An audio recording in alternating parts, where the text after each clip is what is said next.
Nabi Yakub dilahirkan di kota Palestina dan memiliki saudara bernama Ish. Mengetahui hal ini, Ish merasa iri. Ia pergi secara sembunyi-sembunyi pada malam hari. Maka dari itu kebiasaan ini disebut dengan istilah Israel, yang berarti berjalan di malam hari. Pada fajar yang lainnya, seorang malaikat dalam wujud laki-laki muncul di hadapan Nabi Yakub. Ia mengira dia adalah manusia biasa, serta mengajak bergulat Nabi Yakub. Pada akhirnya Nabi Yakub berhasil mengalahkannya. Di tempat tersebut, Allah kembali berfirman kepadanya dan menjanjikan bahwa akan lahir anak raja-raja dari keturunannya, dan negeri Palestina akan menjadi miliknya. Anak-anak Nabi Yakub meminta izin kepada Nabi Yakub untuk mengajak bermain Nabi Yusuf yang waktu itu masih kecil. Ternyata kakak-kakak dari Nabi Yusuf malah membuang Nabi Yusuf ke sumur. Nabi Yakub tidak marah dan hanya menangis sampai membutakan matanya. Assalamualaikum warahmatullahi wabarakatuh. Sahabat yang dirahmati Allah Subhanahu wa taala, pada episode sebelumnya kami sudah berbagi kisah Nabi Ishak alaihissalam. Seperti yang sudah sahabat ketahui, dari kisah Nabi Ishak kita dapat mengambil hikmah bahwasanya di dunia ini tidak ada hal yang tidak mungkin jika Allah Subhanahu wa taala telah berkehendak. Seperti halnya Bunda Sarah yang sudah seperti tidak mungkin memiliki anak, namun atas izin Allah di usia yang sudah tua tetap bisa hamil dan melahirkan Nabi Ishak. Begitu juga dengan Rifqah, wanita yang dinikahi oleh Nabi Ishak. Bisa hamil walaupun pada kenyataan Rifqah merupakan wanita yang sudah seperti tidak mungkin memiliki anak. Dan dengan kekuasaan Allah, darinya lahir cikal bakal para nabi dan rasul yang nantinya akan meneruskan dakwah orang tuanya. Maka dari itu kami akan melanjutkan kisah Nabi Yakub alaihissalam. Sebelum lanjut, sahabat dapat membantu dengan klik tombol subscribe dan aktifkan lonceng agar mendapatkan informasi terbaru dari media peradaban Islam.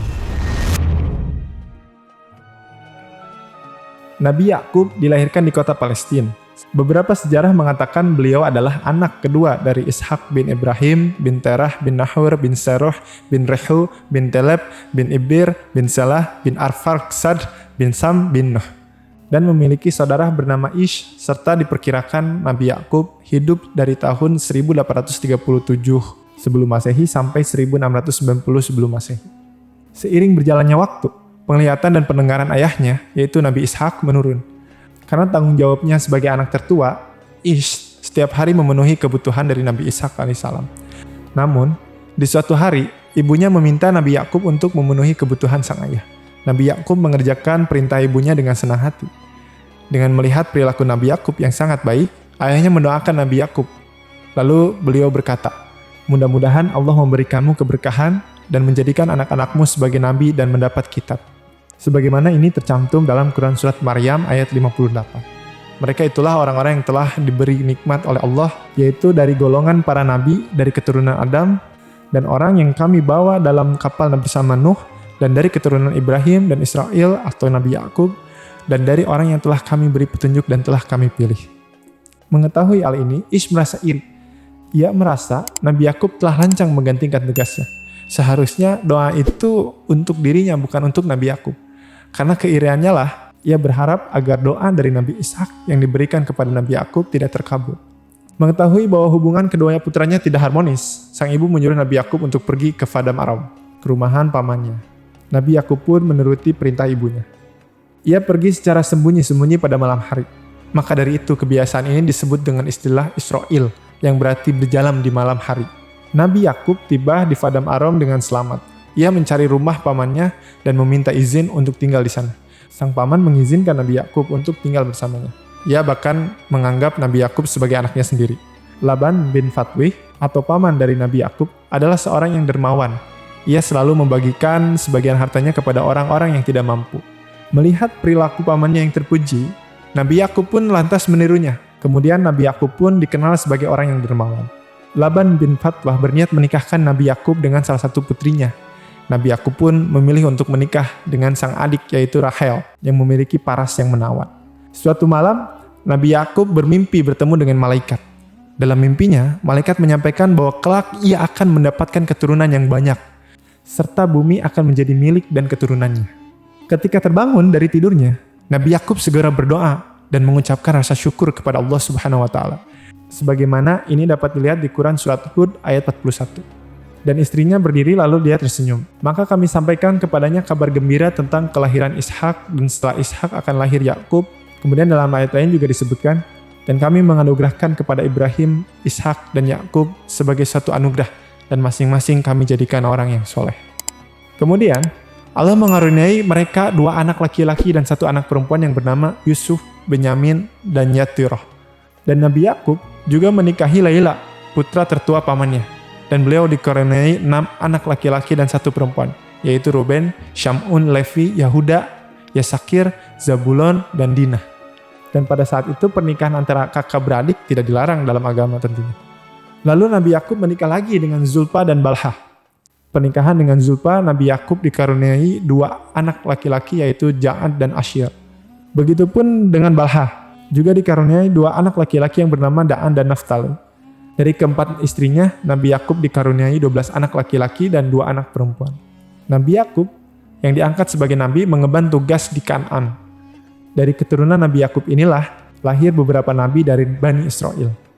Mereka adalah Nabi Musa alaihissalam, Nabi Harun alaihissalam, Nabi Ilyas alaihissalam, Nabi Ilyasa alaihissalam, Nabi Daud alaihissalam, Nabi Sulaiman alaihissalam, Nabi Zakaria alaihissalam, Nabi Yahya alaihissalam, Nabi Isa alaihissalam, dan Nabi Yunus alaihissalam. 11 keturunan Nabi Yakub ini yang akan diangkat menjadi Nabi Allah. Sebagaimana telah tercantum dalam Quran Surat An-Nisa ayat 163. Sesungguhnya kami mewahyukan kepadamu Muhammad sebagaimana kami telah mewahyukan kepada Nuh dan nabi-nabi setelahnya. Dan kami telah mewahyukan pula kepada Ibrahim, Ismail, Ishak, Yakub, dan anak cucunya, Isa, Ayub, Yunus, Harun, dan Sulaiman. Setelah tinggal di Haran selama 20 tahun, beliau meminta izin kepada pamannya, sekaligus mertuanya, untuk menengok keluarganya di Kan'an. Maka pamannya pun mengizinkannya. Allah mewahyukan kepada Nabi Yakub untuk kembali ke negeri ayahnya dan kaumnya. Dan Allah berjanji, ia akan selalu bersama ayahnya. Akhirnya Nabi Yakub membawa istri, anak, dan hartanya. Pamannya membuat kesepakatan kepadanya supaya ia memperlakukan istri-istrinya dengan hormat. Tidak menikah lagi dan tidak meninggalkan istri-istrinya ke negeri yang jauh. Nabi Yakub juga harus memberi jamuan makan secara bersama-sama. Tidak membedakan antara istri satu dengan istri yang lainnya. Sejauh perjalanan, ia berjalan pada malam hari dan bersembunyi pada siang hari. Pada fajar yang lainnya, seorang malaikat dalam wujud laki-laki muncul di hadapan Nabi Yakub. Ia mengira dia adalah manusia biasa, serta mengajak bergulat Nabi Yakub. Pada akhirnya Nabi Yakub berhasil mengalahkannya. Ketika malaikat dijatuhkan oleh Nabi Yakub hingga menimpa punggungnya, Nabi Yakub kesakitan dan berjalan pincang. Saat fajar telah terang, lalu malaikat bertanya, "Siapa kamu?" Nabi Yakub menjawab, "Yakub." Lalu malaikat mengatakan, "Setelah hari ini, engkau tidak patut dipanggil dengan nama siapapun selain Israel." Sebagaimana yang disebutkan nama Nabi Yakub dalam Al-Quran, Quran Surat Al-Imran ayat 93, semua makanan itu halal bagi Bani Israel kecuali makanan yang diharamkan oleh Israel atau dalam kurung Yakub atas dirinya sebelum Taurat diturunkan. Katakanlah Muhammad, maka bawalah Taurat lalu bacalah jika kamu orang-orang yang benar. Nabi Yakub bertanya, "Lalu siapakah engkau?" Sang malaikat tidak menjawab dan langsung pergi. Pada akhirnya Nabi Yakub mengetahui bahwa laki-laki itu adalah malaikat utusan Allah. Sejak itu, Nabi Yakub pun mengganti namanya dengan Israel. Lalu Allah memerintahkan kafilah Nabi Yakub berangkat ke suatu tempat untuk tinggal di sana. Di tempat tersebut, Allah kembali berfirman kepadanya dan menjanjikan bahwa akan lahir anak raja-raja dari keturunannya. Dan negeri Palestina akan menjadi miliknya. Kemudian Nabi Yakub mendirikan tempat ibadah di tempat tersebut dan menyembelih hewan untuk kurban lalu menuangkan minyak di atas. Beberapa tempat yang diidentifikasikan sebagai tempat tersebut adalah Baitul Maqdis. Maka dari itu, di tempat itulah Nabi Yakub akan berkuasa. Selanjutnya akan direnovasi oleh Nabi Sulaiman bin Nabi Daud. Setelah itu, Nabi Yakub melakukan perjalanan ke Hebron menuju rumah Nabi Ishak. Di tengah perjalanan, Rahel melahirkan seorang anak yang dinamai Benyamin. Namun persalinan tersebut sangat sulit. Lalu Rahel pun meninggal dan dikuburkan di dekat Baitul Maqdis tersebut. Kemudian Nabi Yakub tinggal di dekat ayahnya yaitu di Hebron hingga meninggalnya Nabi Ishak pada usia 180 tahun. Dari tempat inilah awal mula kejadian anak-anak Nabi Yakub meminta izin kepada Nabi Yakub untuk mengajak bermain Nabi Yusuf yang waktu itu masih kecil. Di mana dalam kisah yang banyak kita ketahui, ternyata kakak-kakak dari Nabi Yusuf malah membuang Nabi Yusuf ke sumur. Kemudian malah berkata kepada sang ayah dengan ucapan yang dusta, yaitu berpura-pura bahwa Nabi Yusuf dimakan serigala. Dikisahkan dalam Quran Surat Yusuf ayat 84, Nabi Yakub tidak marah dan hanya menangis sampai membutakan matanya. Kemudian berdoa kepada Allah. Kisah kesabaran Nabi Yakub itulah yang membuat anak-anak Nabi Yakub menjadi sadar dan menjadi anak-anak yang soleh. Dikisahkan dalam Al-Quran mengenai wasiat Nabi Yakub sebelum meninggal, yaitu dalam Al-Quran surat Al-Baqarah ayat 133, bahwa Yakub bertanya kepada anak-anaknya, "Apa yang kamu sembah sepeninggalanku?"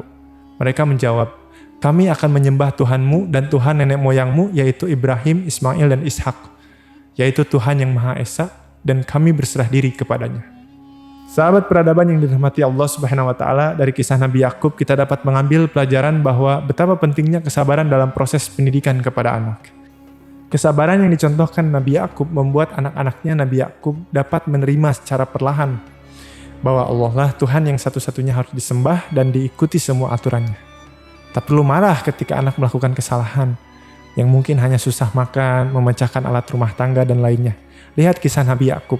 Bahkan anak-anak Nabi Yakub yang kesalahannya berniat membunuh adiknya sendiri, Nabi Yakub tidak marah. Hanya menangis, kemudian memohon doa kepada Allah agar disolehkan anak-anaknya, lalu merubah atau mengingatkan secara perlahan anak-anaknya. Sampai hati yang sabar Nabi Yakub ini turun kepada anak keturunannya, khususnya Nabi Yusuf, di mana yang insya Allah akan dikisahkan pada episode selanjutnya. Sahabat, semoga kita semua selalu dilimpahkan hidayah agar terus berada di jalan Allah hingga akhir nanti. Sahabat peradaban, sampai di sini kisah yang dapat kami bagikan.